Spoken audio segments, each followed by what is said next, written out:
everyone, welcome back to the HUBient channel. This is Stella Bella. This week we're going to be talking about haters and more specifically how to deal with them. So haters or bullies are people that we have to deal with every day in the world. Some of us are lucky, some of us are surrounded by supporters, people who have nothing but love for them. But a lot of us, and especially those who are maybe entrepreneurs, doing something different, trying to live a life that is a little bit different to what's considered normal, we will end up getting a lot of negative opinions or people who completely hate on what we do and just generally act like bullies towards us. So how do we deal with that so that it doesn't affect us mentally and it doesn't affect the way we go about our lives and our day or the choices that we make?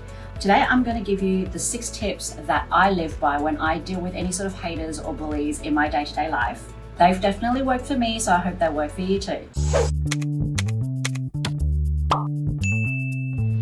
Okay, let's get right into it.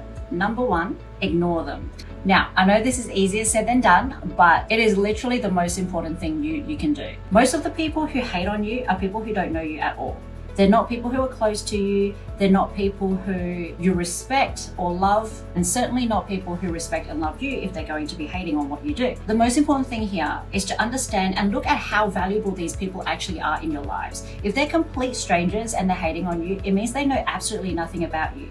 And their hate comes from a place that has absolutely nothing to do with you. They're just judging, maybe judging a book by its cover or judging you based on what their own insecurities are or their own opinions are. And they're not actually taking the time to find out whether they're right or wrong. The fact that they've spent so much time and energy in giving you their negative opinions, their negative thoughts, when they know nothing about you, when all of their opinions, all of their negativity is unfounded, why would you want to stoop to their level and waste equal amounts of time and energy on caring about what they think? So the number 1 most important thing to do is to ignore those opinions. Now, obviously, that's going to be hard. So let's go to number 2. So of course, we're all human, and when we hear words that we don't want to hear, a lot of us take it to heart and give it way more attention than it deserves. It's just human nature. This does lead me to number 2, and that is understand the difference between constructive criticism or constructive feedback versus unfounded negativity and hate. Now, it is important to self-reflect and understand that not all negative opinions or opinions that are different to our own means that someone's hating on us. Some people are genuinely confused by our choices, some people do have a very valid point to make, and some people are genuinely concerned and worried about our welfare, so they give us opinions we don't want to hear. But understand that sometimes we do need to hear those opinions. It's important for us to understand the negative side of what we're doing, just in case. So it's not always a hater that will provide us with those opinions. And we need to learn to accept negative feedback and constructive criticism at the same time and being able to segment those from the haters. First of all, have a think about the opinion, give it a little bit of time. It's quite easy to sort of gauge what those opinions are. If they're the ones that always keep you up at night and you're wondering if they're actually right about it, the best way to figure that out is to actually sit down and think about it. Think about what those people are saying. If they're not complete strangers or if they're opinions from people that you love and trust, sit down and have a think about their words. Maybe they're giving you those negative opinions because they have experience in the field and they just don't want you to make the same mistakes. Or maybe they're just worried, they haven't done their research and they just want you to be sure. Even people who are haters, sometimes they might accidentally let something slip that is actually quite valuable. To them, they think they're just hating on you and they're just spouting out whatever words they can find to be negative. But maybe from their negative words, you'll be able to find something that will help you improve whatever it is that you're doing. Make sure you're not making the mistakes that they're already assuming you're making and end up being more successful in the future because of those negative words. Whatever it is, understand the difference between constructive criticism and genuine hate so that you're not wasting your time on people who are just being negative for the sake of it, but you're also not letting some valuable advice and feedback slip through those cracks. And just because they're opinions that you don't want to hear, it doesn't mean that there's not a lesson to be learned. Number 3, don't retaliate or fight back. It's bad enough that this person or these people wasted their time to try to hate on you, bully you for whatever reason, but for you to waste your time to fight back and retaliate, it's just not worth it. When you're dealing with a genuine hater, the last thing you want to do is waste your time fighting back, whether it's physically, verbally, or online. Chances are the reason why they even have time to write or say so many bad things about you is because they're not achieving nearly half of what you are, and they're wasting their time hating on you or hating on other people for all of their successes. So by you retaliating or fighting back or validating their opinions, it means that you're taking time away from building the life that they're hating on, the life that they're jealous of, and spending that on them, which is exactly what they want. They want you to waste your time on them so that you're not out there achieving what they're not achieving.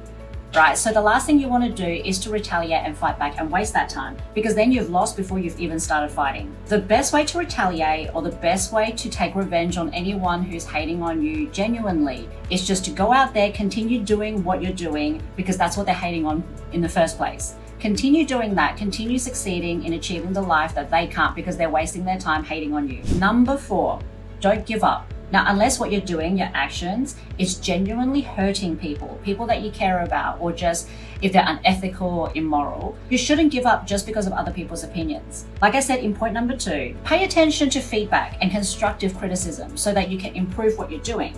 But don't give up simply because there are people out there who hate what you do or hating on you for doing what you do. Because a lot of opinions out there are unresearched, unfounded, and are born out of jealousy. What if you give up on something truly amazing and successful because of someone who was jealous and was hating on you, and they are the ones who took that idea away and actually did something with it simply because you gave up because of them? That's the last thing you want, right? And if those opinions are coming from people around you, people who are supposed to be your supporters, for example, if you have a business idea and your family isn't quite supportive of that, understand where they're coming from and keep them in the loop. Communicate with them and let them know the reasons why you're choosing to do what you're doing, so they feel less shut out and they can be more excited about your new adventure with you. Because maybe the negative opinions come from more a place of insecurity of where it might take you and whether it will take you away from them. But instead of giving up altogether just because they're giving you negative opinions, make sure there's mutual understanding there.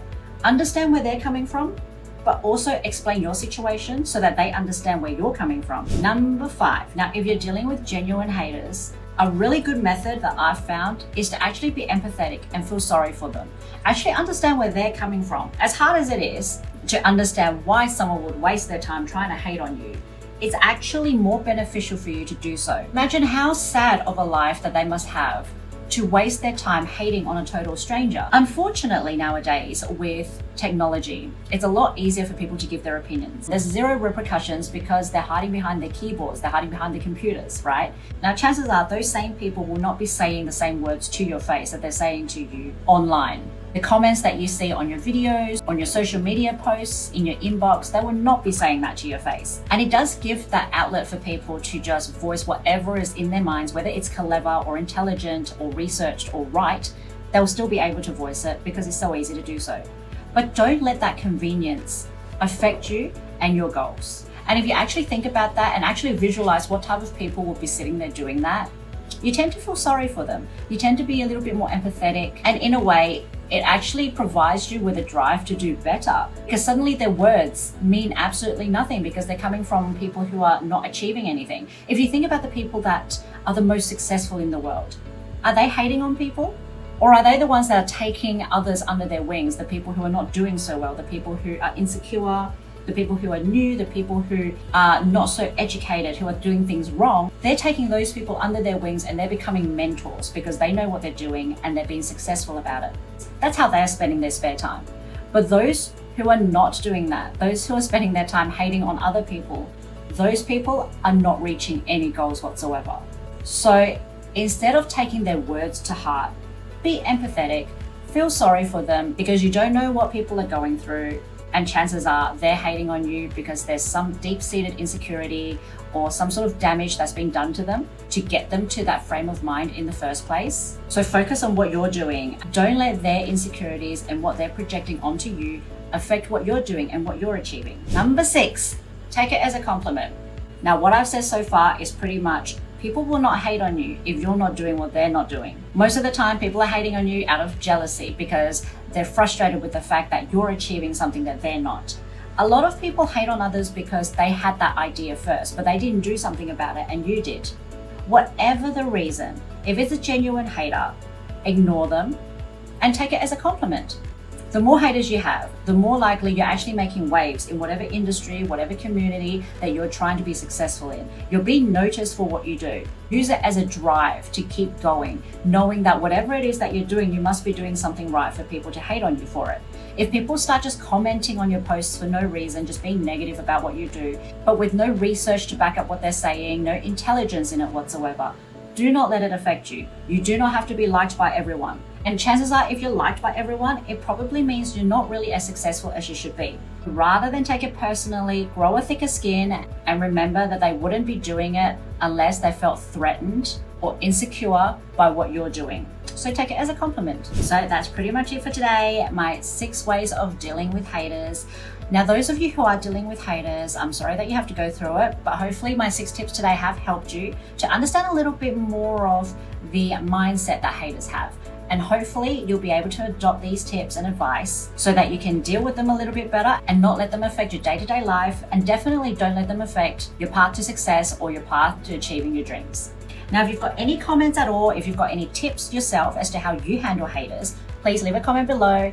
As always, please make sure you click like, subscribe, follow on all of our social media. We're on YouTube, Instagram, Facebook, TikTok. We would love to hear from you, and we would love to keep you updated on all of our talents, amazing skills, advice, tips, tutorials, and so on. Please make sure to follow me on social media as well. My Instagram, TikTok, and Facebook is stellabella.au. Love to hear from you there as well. I hope you all have a wonderful hater-free week, and I look forward to chatting with you next time.